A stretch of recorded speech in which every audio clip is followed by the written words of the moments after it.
Shri Krishna Chaitanya Prabhu Nityananda Shri Advaita Gadadhar Shivasadi Gaur Bhakta Vrinda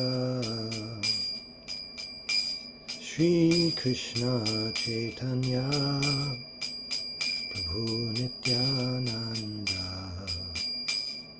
Shri Advaita Gadadhar Shivasadi Gaur Bhakta Vrinda Hare Krishna Krishna Krishna Hare Hare Hare Rama Rama Rama Hare Hare Hare Krishna Krishna Krishna Hare Hare Hare Rama Rama Rama Hare Hare Hare Krishna Krishna Krishna Hare Hare Hare Rama Rama Rama Hare Hare Hare Krishna Krishna Hare Hare Hare Rama Rama Rama Hare Hare Jai Om Vishnupad Paramahansa Parivrajakacharya Ashtotara Satashri Srimad A.C. Bhaktivedanta Swami Prabhupada Ki Jai Ananta Koti Vaishnava Vrinda Ki Jai Namacharya Haridas Thakur Ki Jai Prem Se Kaho Shri Krishna Chaitanya Prabhu Nityananda Shri Advaita Gadadhar Shri Vasadi Gaur Bhaktivinoda Ki Jai Shri Radha Krishna Gopa Gopinath Shyamakund Radha Kund Giri Govardhan Ki Jai Vrindavan Dham Ki Jai Navadvip Dham Ki Jai Ganga Mayi Ki Jai Jamuna Mayi Ki Jai Bhakti Devi Ki Jai Tulsi Devi Ki Jai Samaveta Bhaktivinoda Ki Jai. All glories to the assembled devotees. All glories to the assembled devotees. All glories to the assembled devotees. Gaur Premanande Hari Hari Bol. Hare Krishna. Welcome everyone for Srimad Bhagavatam class with His Holiness Jayadvaita Swami and friends. It is Wednesday, September 11th, 2024 in New York. And someone will need to tell me where we left off in our reading from chapter 4, because I was not so participatory at all on Monday, so I need to know what verse we're starting with today. I think she said the last text was 8. I'm not sure if she said the last text was 8 or if, so she, Praveen Prabhu says text 9. We're starting on text 9. Text 9. Yes, Mataji. We are starting text 9. We completed text 8. Thank you. Okay, great. Thank you. Thank you. So I sent a note to Maharaj to see if he might be joining us today. We're not sure. It is also Radhastami here in the US, so happy Radhastami to everyone. And thank you again for being here. Hare Krishna. Om Namo Bhagavate Vasudevaya. Om Namo Bhagavate Vasudevaya. Om Namo Bhagavate Vasudevaya. Srimad Bhagavatam, Canto 4, Chapter 4, Text 9. Arudra Bhagam Tamavekshya Chadhavaram Pitra Cha Deve Kritahelanang Vibhav Anadrita Yajna Sadasyadhishvari Chukopalokan Iva Dakshati Rusha. Present in the arena of sacrifice, Sati saw that there were no oblations for her husband, Lord Shiva. Next, she realized that not only had her father failed to invite Lord Shiva, but when he saw Lord Shiva's exalted wife, Daksha did not receive her either. Thus she became greatly angry, so much so that she looked at her father as if she were going to burn him with her eyes. Purport. By offering oblations in the fire, while chanting the Vedic mantra Swaha, one offers respect to all the demigods, great sages, and pitas, including Lord Brahma, Lord Shiva, and Lord Vishnu. It is customary that Shiva is one of those who are offered respects, but Sati, while personally present in the arena, saw that the Brahmanas did not utter the mantra offering oblations to Lord Shiva, Namaha Shivaya Svaha. She was not sorry for herself, for she was ready to come to her father's house without being invited. But she wanted to see whether or not her husband was being respected. To see her relatives, her sisters and mother, was not so important. Even when she was received by her mother and sisters, she did not care, for she was most concerned that her husband was being insulted in the sacrifice. When she marked the insult, she became greatly angry, and she looked at her father so angrily that Daksha appeared to burn in her vision.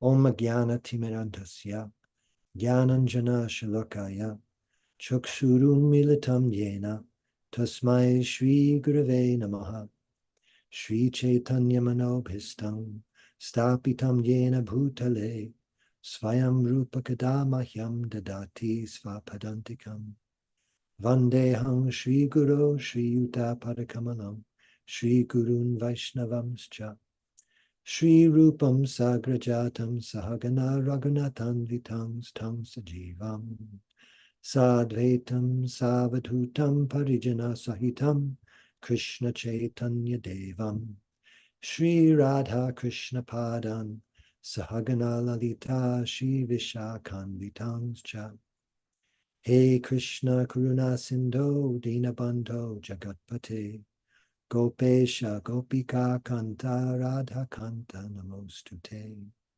Tapta Kanchana Gaurangi Radhe Vrindavaneshwari Vishabhanu Sute Devi Pranamami Hari Priye Vanchakalpatarubhyascha Kripa Sindhubhya Evacha Patitanang Pavanebhyo Vaishnavebhyo Namo Namaha Shri Krishna Chaitanya Prabhu Nityananda Shri Advaita Gadadhar Shivasadi Gaur Bhaktivinoda Hare Krishna Krishna Krishna Hare Hare Hare Rama Rama Rama Hare Hare. So again, thank you everyone for being here. We weren't sure who was going to show up, but we're happy to be in the company of so many eager listeners of Srimad Bhagavatam. I'm sure Maharaj will be pleased that we're continuing despite his absence. And I expect that he's probably very busy wherever he is, celebrating Radhastami and its aftermath. So last we read, the Sati had arrived in the arena and her mother and sisters received her well. But what Sati had in her mind was she wanted to know whether her husband was being respected by her father, and he was not. And that's really, as we read in today's purport, the underlying purpose for Sati's visit. It says she wasn't so interested in the hoopla, as they say, or the celebratory, all the relatives, the party atmosphere. She was interested to see whether Lord Shiva was being respected, and she was looking for that.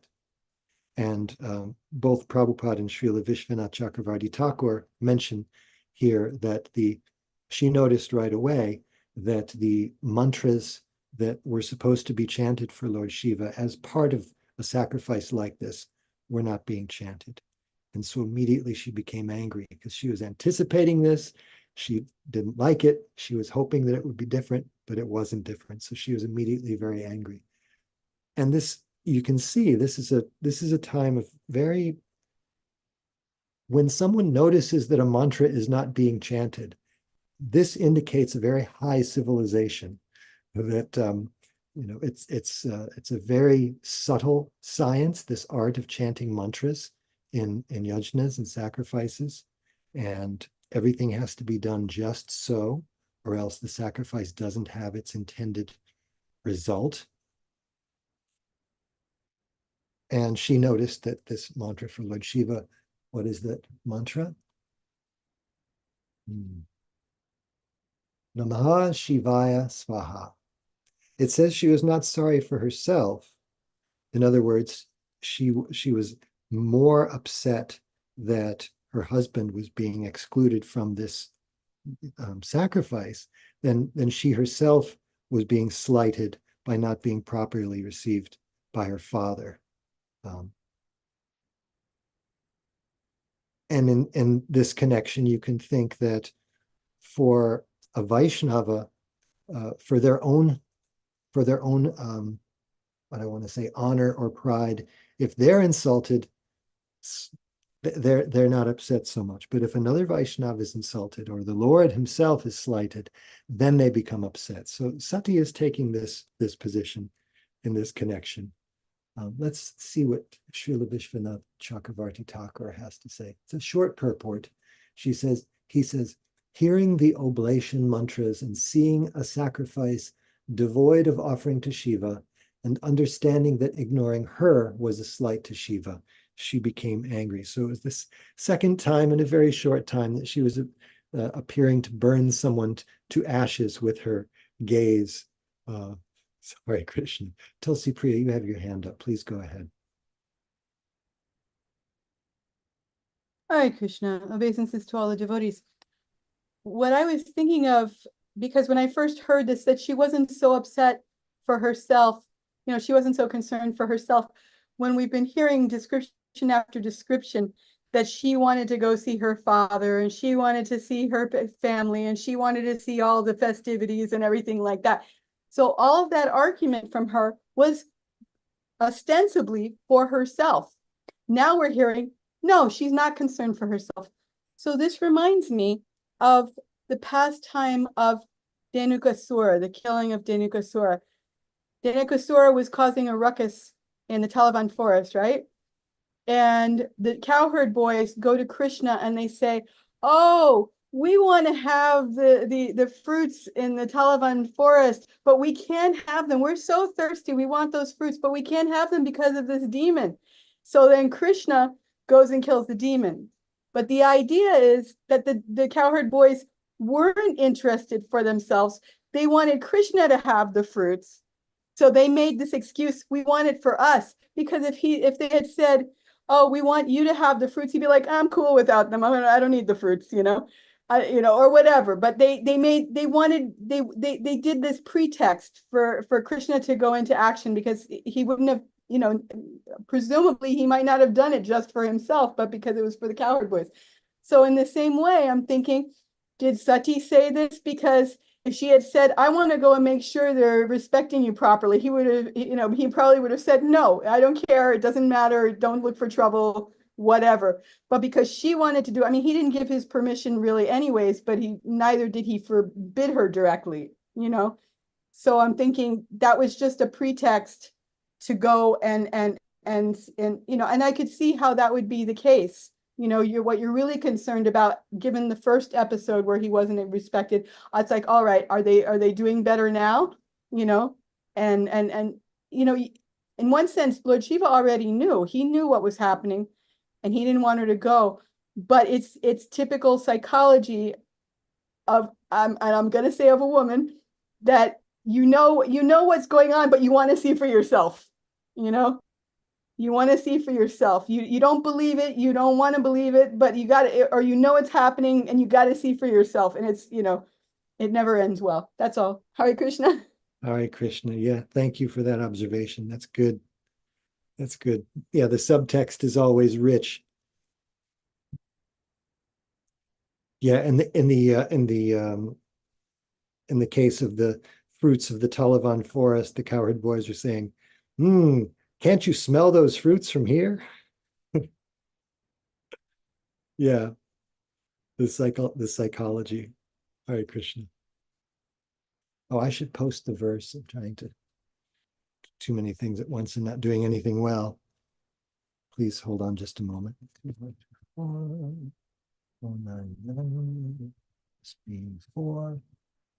3, 9. Okay, thank you. So, any other comments or questions? We can move on. It's a rich and colorful pastime. Vijay Krishna Prabhu, are you available to read? We have text number 10 here coming up. It'd be great if you're able to read. Yes, I'm Ekendra Prabhu, I'm available to read. You want me to read? I certainly do. Yes. Thank you very much. You're most kind. Text 10. Jagarha Samarsha Vipanayagira Shivad Visham Duma Patashram Smayam Svatejasa Bhutaganan Samutitan Nigrihiya Devi Jagato Bishrinivataha. Translation. The followers of Lord Shiva, the ghosts, were ready to injure or kill Daksha, but Sati stopped them by her order. She was very angry and sorrowful, and in that mood she began to condemn the process of sacrificial fruitive activities and persons who are very proud of such unnecessary and troublesome sacrifices. She especially condemned her father, speaking against him in the presence of all. Purport. The process of offering sacrifices is especially meant to satisfy Vishnu, who is called Yagesh, because he is the enjoyer of the fruits of all sacrifice. Bhagavad Gita 5.29 also confirms this fact. The Lord says, Bhaktaram Yagyatapasam. He is the actual beneficiary of all sacrifices. Not knowing this fact, less intelligent men offer sacrifices for some material benefit. To derive personal material benefits for sense gratification is the reason persons like Daksha and his followers perform sacrifices. Such sacrifices are condemned here as a labor of love without actual profit. This is confirmed in Srimad Bhagavatam. One may prosecute the Vedic injunctions of offering sacrifices and other fruitive activities, but if by such activities one does not develop attraction for Vishnu, they are useless labors. One who has developed love for Vishnu must develop love and respect for Vishnu's devotees. Lord Shiva is considered the foremost personality amongst the Vaishnavas. Vaishnavanam yatha shambhuhu. Thus, when Sati saw that her father was performing great sacrifices but had no respect for the greatest devotee, Lord Shiva, she was very angry. This is fitting. When Vishnu or a Vaishnava is insulted, one should be angry.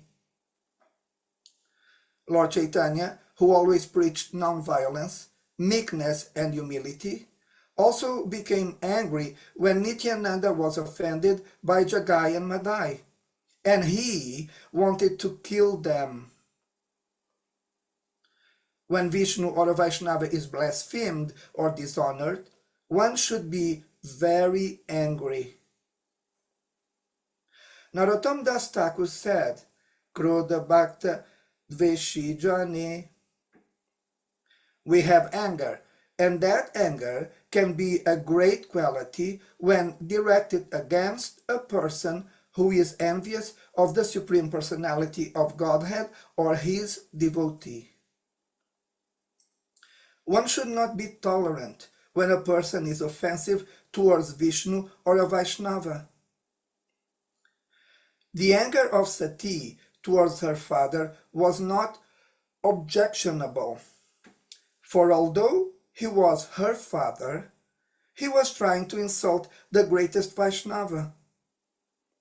Thus, Sati's anger against her father was quite applaudable.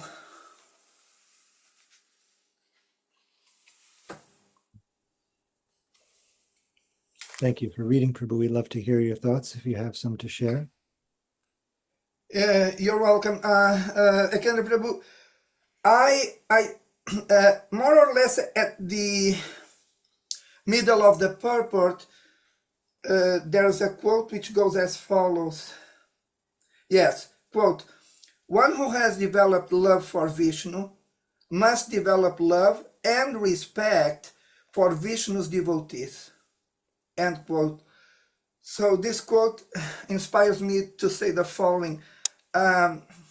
Sometimes I ask to myself, as the devotee I have been trying to be, is it that there's any love in me for the Lord? And here there's the answer to such a question. If I don't have love and respect for the Lord's devotees, most certainly my love for the Lord is not different from non-existent. So that is my comment. Thank you very much. Hare Krishna. Hare Krishna. Thank you very much. Thank you. Yes. Yes, You're welcome. that goes right to the heart of the purport here, because that's what she's that's where the anger is coming from, and that's the principle of bhakti is absent from the sacrifice, and the evidence of that is that Daksha is offending the greatest devotee of the Lord. And Prabhupada, early in this purport, he references that famous verse, Dharma Svanustita Pungsam, where it ends with Shrama Avi Kevalam. The occupational activities a man performs according to his own position are only so much useless labor if they do not provoke attraction for the message of the personality of Godhead. So the omission of Lord Shiva from the oblations in this sacrifice and the disrespect shown to Sati, they all point to useless labor. And so Sati's about to condemn this whole process of sacrifice for materialistic ends. It's not that these sacrifices in the Vedas are purely materialistic, because Yagyesha, Vishnu, is meant to be worshipped by all of them. And where there's Yagyesha, there has to be the devotee of Yagyesha also. So if one or the two or both are not being properly respected, then you have a Shrama Evahi Kevalam situation, which is making Sati, and Prabhupada says should make anyone angry. That anger is justifiable and applaudable in a situation like this. So thank you for bringing out that point, Vijay Krishna Prabhu. You're welcome, Ekendra Prabhu. Yeah, Lord Chaitanya, who always preached nonviolence, meekness, and humility, also became angry when Nityananda was offended by Jagai and Madhai. So just see. This is the example shown by Lord Chaitanya Mahaprabhu himself. And Prabhupada himself became very angry whenever he, especially when he was invited to conferences that were ostensibly Bhagavad Gita conferences, and the organizers of the conference would invite so many Mayavadis, non-devotees, impersonalists, atheists to speak in the name of Bhagavad Gita. Prabhupada became so angry. He was and because he became angry, some people were surprised that I wasn't under the impression that a sadhu should become angry. That seemed to be one of the qualities that we have heard, that a sadhu is always meek, always tolerant, always humble. But Prabhupada became very angry. And as a result, many people were also attracted, because the truth will out, as they say. And when proper anger is shown at the proper time, then those who are saintly or understand the truth of the situation become very happy. Hare Krishna. Thank you, Vijay Krishna Prabhu. You're welcome, Ekadru Prabhu. Let's see. Priti Purnamadavi Devi, are you able and willing to read a verse this evening?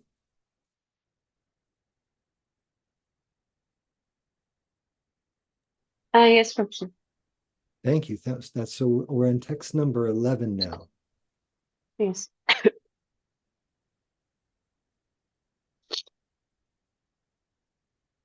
Devi Uvacha न यस्य लोके अस्ति अतिशयनः प्रियस् तथा प्रियो देहभृतां प्रियात्मनः तस्मिन् समस्तात्मनि मुक्तवैराग्ये ऋते भवन्तं कथमः प्रतिपयेत्. The blessed goddess said, Lord Shiva is the most beloved of all living entities. He has no rival, no one is very dear to him, and no one is his enemy. No one but you could be envious of such a universal being who is free from all enmity. Purport.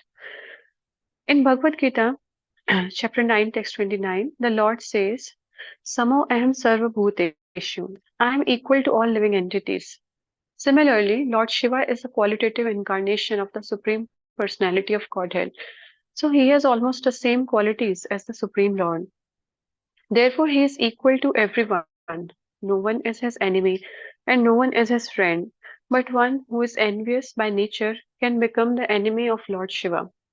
Therefore, Sati accused her father. No one but you could be envious of Lord Shiva or be his enemy. Other sages and learned Brahmanas were present, but they were not envious of Lord Shiva, although they were all dependent on Daksha. Therefore, no one but Daksha could be envious of Lord Shiva. That was the accusation of. Thank you so much, Mata. Would you like to share some thoughts on this?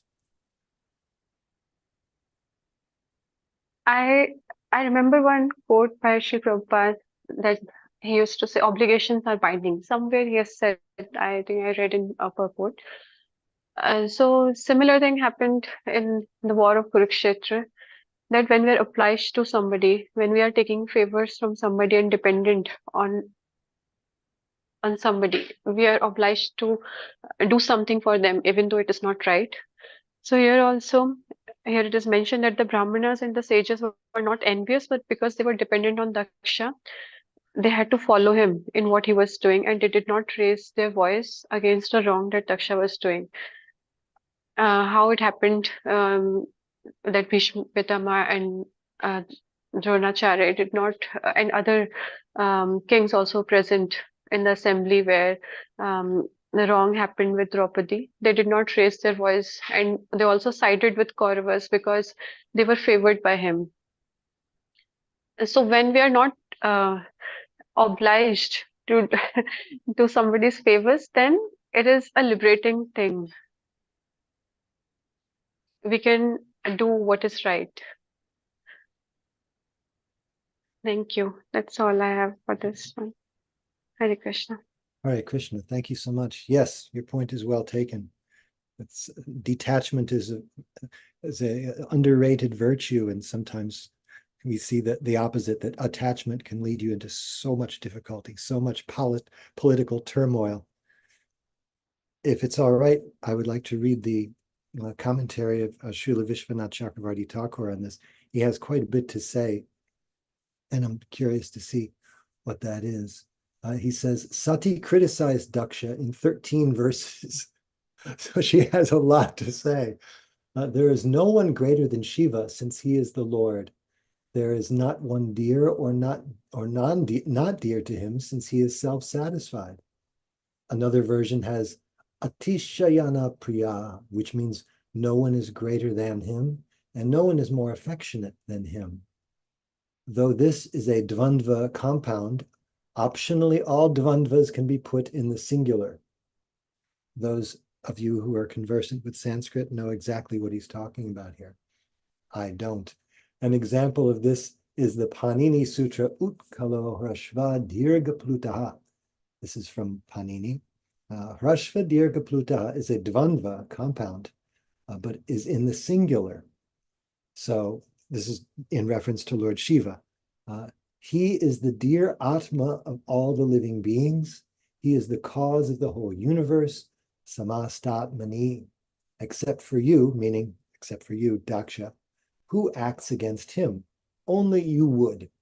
Or who would hate Shiva, since he is the form of truth, Rite, and has no enemy, Mukta Vairake. He's freed, liberated from having enemies. Who would act against him by avoiding proper conduct? Those assembled here are filling their bellies with the food offered to you. So Shiva or his followers should act against them. Hare Krishna. I always find it refreshing how Srila Vishwanath Chakravarti Thakur seems to have in mind exactly what the personalities are thinking. They may say one thing in the verse and he expands on it in his own commentary, giving us a fuller picture of what's going on, both externally and internally. Filling their bellies with the food offered to you. It's in essence what's being done there. Daksha is taking the sacrifice and into his own hands, basically. I'm almost reminded, well, to some degree, I'm reminded of Napoleon when he was about to be crowned emperor.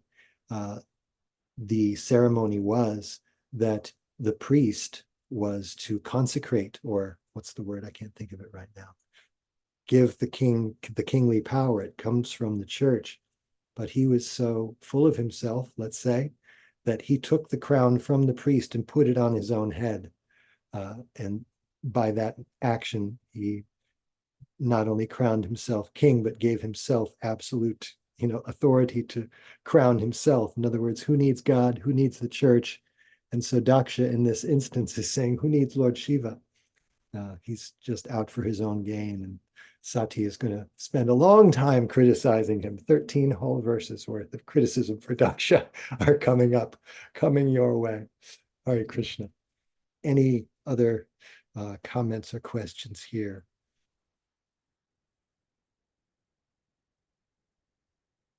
Yeah, I liked the Priti Purna Madhavi Mataji. You brought up the point that Lord Shiva is a qualitative incarnation of the Lord himself. So to not respect Lord Shiva is to not respect the Lord himself. So he's asking for trouble, basically. Hare Krishna. Ras Prabhu, are you able to read? We'd love to hear from you if you are. Yes, Prabhu. Text 12? Yes, text 12. Okay. Dosham Parasham Inishu Sadabo Prinamti Yachin Na Baba Dusho Isha Unam Sha Fogun Budi Taris Nabo Mahatamas Tes Avidad Bhavan Agam. Translation. Twice born Daksha, a man like you can simply find fault in the qualities of others. Lord Shiva, however, not only finds no faults with others' qualities, but if someone has a little good quality, he magnifies it greatly. Unfortunately, you have found fault with such a great soul. Purport. King Daksha is addressed here by his daughter Sati as Dvija, twice born.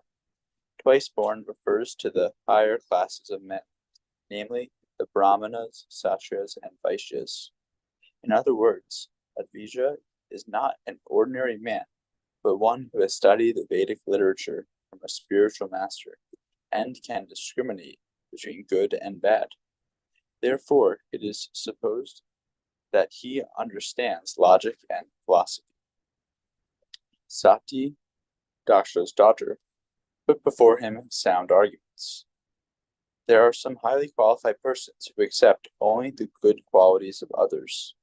Just as a bee is always interested in the honey in the flower and does not consider the thorns and colors, highly qualified persons who are uncommon accept only the good qualities of others, not considering their bad qualities, whereas the common man can judge what are good qualities and what are bad qualities. Among the uncommonly good souls, there are still gradations, and the best good soul is one who accepts an insignificant asset of a person and magnifies that good quality. Lord Shiva is also called Ashutosh, which refers to one who is satisfied very easily and who offers to any person the highest level of benediction. For example, once a devotee of Lord Shiva wanted the benediction that whenever he touched someone on the head, that person's head would at once be separated from his trunk. Lord Shiva agreed, although the benediction asked was not very commendable, because the devotee wanted to kill his enemy. Lord Shiva considered the devotee's good quality in worshipping and satisfying him, and granted the benediction. Thus Lord Shiva accepted his bad qualities as magnificently good qualities. But Sati accused her father, "You are just the opposite. Although Lord Shiva has so many good qualities and no bad qualities at all, you've accepted him as bad and found fault with him. Because you're accepting his good qualities to be bad, instead of your becoming the most exalted soul, you've become the most fallen. A man becomes the greatest soul by accepting the goodness of others' qualities. But by unnecessarily considering others' good qualities to be bad, you've become the lowest of the fallen souls."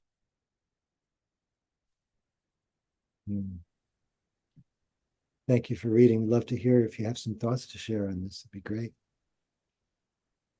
One thing that came to mind was that I heard in circles of devotees that I think it was given some Bhagavatam reference was the pastime with the snake and mountain that people see the world and other people as if like the other people had their mentality. So if someone, maybe Daksha has this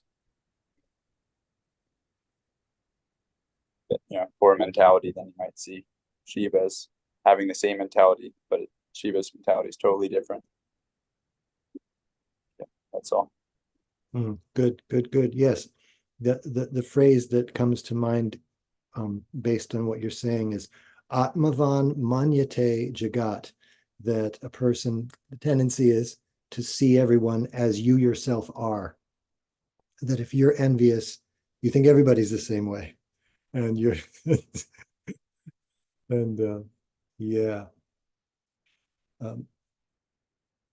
There's a quite extensive purport here by Srila Vishwanath. He gives a lot of very colorful examples. If it's all right, I'd like to read it here. First, the translation of the verse itself is slightly different than we have in our Bhagavatam, but this is what Sati says. O Brahmana, saintly persons see that faults are capable of being transformed into good qualities, and see good qualities, not the faults. You are the opposite. The best persons magnify even meager good qualities in another person. You see only fault in others. And we know this from our personal experience. When you're around someone who's like this, you feel like you're validated and happy when someone sees your own good qualities and ignores your bad qualities, and that's all they do. Boy, it makes you feel good.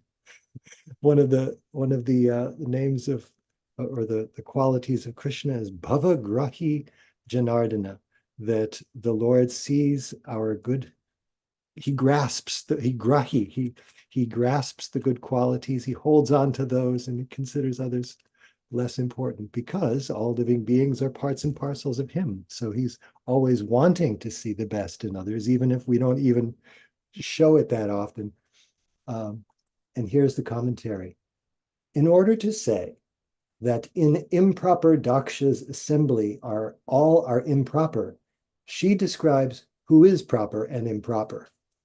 Those of good conduct accept even faults in others, since the faults can be eventually transformed by certain methods into good qualities. Speaking harshly is a bad quality. I've paused here just to say that I'm reading in the Lilamrita how Srila Prabhupada himself really exemplifies this very quality, because he came from Vrindavan, one of the most holy place in the universe, to the Western world, where people had no knowledge what to speak of Vrindavan. They had even no knowledge of basic human behavior. And Prabhupada accepted so many people with very, very sketchy backgrounds and gave them the chance to become devotees of the Lord. And not only that, but deputized them to go and make other devotees of the Lord. So he had the most questionable stock with which to work.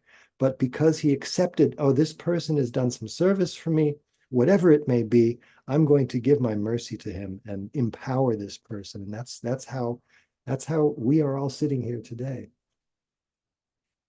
Going on with Srila Vishwanath's commentary, speaking harshly is a bad quality, but because it can be for someone's benefit, it becomes a good quality, like neem juice, which cures sickness, though it is bitter.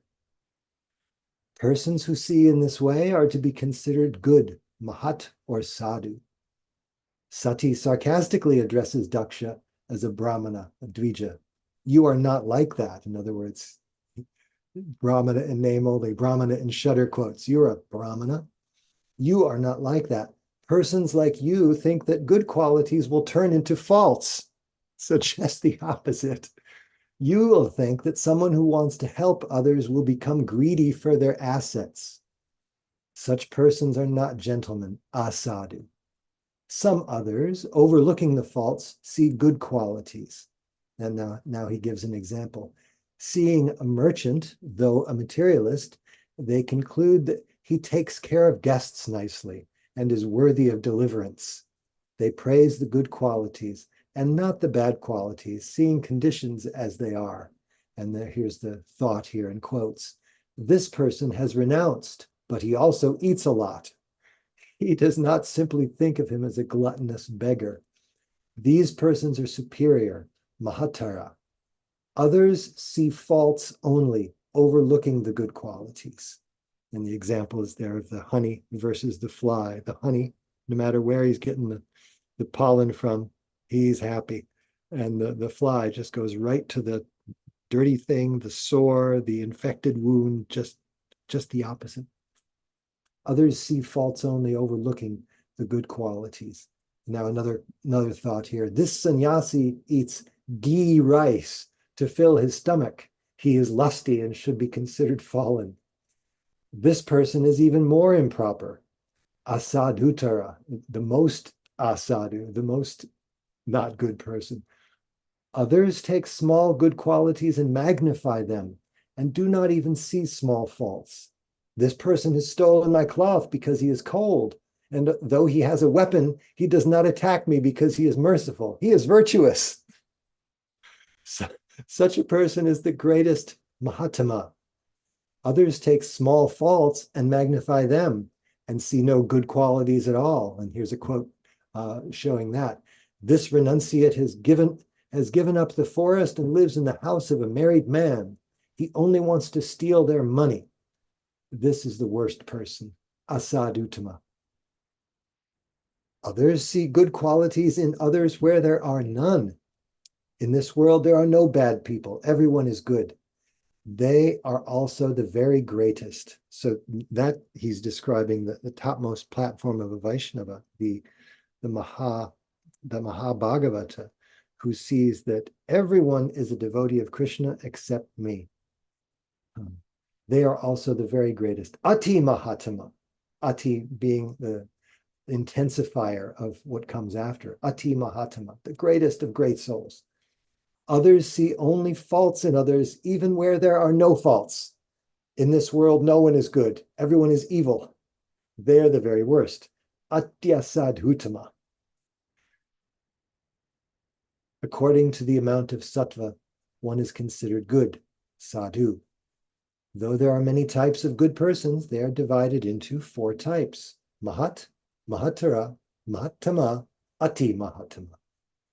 According to the amount of tamas, there are 4 kinds of bad persons: Asadu, Asadhutara, Asadhutama, and Ati Asadhutama, indicated by the words Nabhavadrishya and Avidat Bhavan Agam. Those are from the verse we just read. So one can also divide devotees into 4 types by the degrees of bhakti yoga, whose essence is Shuddha Sattva, filled with all spiritual qualities. And one can divide non-devotees into 4 types by the amount of offenses they exhibit. Shiva has been described as the dear soul of all beings, the cause of the universe, and devoid of enemies. Because he is affectionate to all beings, seeing no fault anywhere, he is the most exalted Ati Mahatma, like Prabhupada mentioned in his purport, that that person who wanted the benediction of having somebody's head fall off or crack or split or whatever. Lord Shiva was like, "You're so devoted. Yes, I'll give you whatever you want. You're such a nice person." But you find fault in such persons, Sati is saying to Daksha here. Because of seeing only fault in Shiva, the soul of all beings, you see only fault in the whole world. And you have also committed offense against the great devotees. You have blamed Brahma as well. And then he quotes, requested by Brahma, I gave sati to this unclean lord of the insane with impure heart. That's just what we read from the previous chapter. You have offended other devotees as well. And then from a previous verse in the 3rd chapter, Daksha, performing a sacrifice named Vajapaya, which we read about already, then began the best of sacrifices called Brihaspati Sava, surpassing the followers of Shiva. Therefore, you are the very worst person, Atya Sadhutama. So, Hare Krishna. Srila Vishwanath Chakravarti Thakur ki jai. Thank you. Thank you for reading, Ras Prabhu. Did you have anything else that you wanted to say based on this? No? Thank you so much for sharing. We don't hear from you enough. Hare Krishna. So it is now 7:55 and it's time for kirtan. We can pause here in our reading. Hopefully Maharaj will be back with us tomorrow. And hopefully you all will be back also. And I would ask Vijay Krishna Prabhu if he would kindly lead us in kirtan to close out tonight's reading. Yes, Ekendra Prabhu. Can you hear my mridanga? Very clearly indeed, Prabhu. And is it the sound is not very high of my voice? It is very well balanced and pleasant. Thank you. You're most kind. So may I begin? Please. Thank you very much. You're most kind.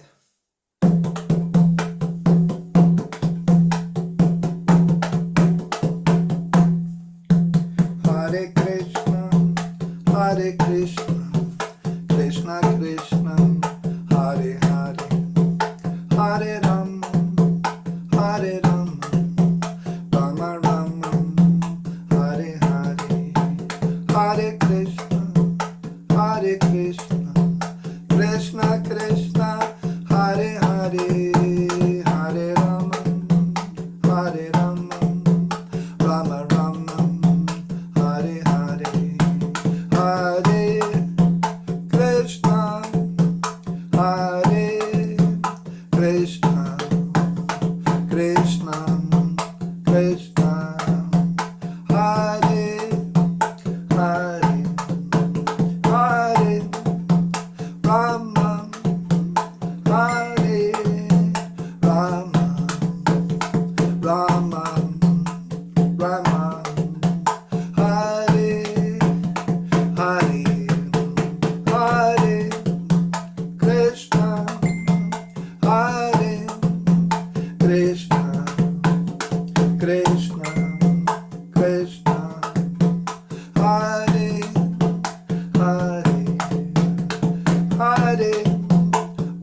Jai Om Vishnupad Paramahansa Paribrajacharya Ashtottara Satya Shri Srimad A.C. Bhaktivedanta Swami Prabhupada Ki Jai. Ananta Koti Vaishnava Vrinda Ki Jai. Namacharya Haridas Thakur Ki Jai. Prem Se Kaho Shri Krishna Chaitanya Prabhu Nityananda Shri Advaita Gadadhar Shri Vasadi Gaur Bhakta Vrinda Ki Jai. Shri Shri Radha Krishna Gopa Gopinath Shamakund Radha Kund Giri Govardhan Ki Jai. Shri Vrindavan Dham Ki Jai, Shri Navadvip Dham Ki Jai, Ganga Mayi Ki Jai, Jamuna Mayi Ki Jai, Bhakti Devi Ki Jai, Tulsi Devi Ki Jai, Samaveta Bhakta Vrinda Ki Jai, Shri Mati Radharani Ki Jai. All glories to the assembled devotees, all glories to the assembled devotees, all glories to the assembled devotees. Gaur Premanande Hari Hari Bol. Thank you so much, Vijay Krishna Prabhu, for the kirtan. You're welcome. And thank you everyone for being here and for reading and listening and for appreciating Srimad Bhagavatam. Hare Krishna. Srimad Bhagavatam ki jai. Srila Prabhupada ki jai. His Jai. Holiness Jayadvaita Swami Maharaj and friends ki jai. Jai. Gaur Premanande Hari Hari Bol. Hari Hari Bol. Thank you everyone. Hare Krishna. Hope to see you tomorrow, if not sooner. Hari Bol. Hari Bol. Jai Jai.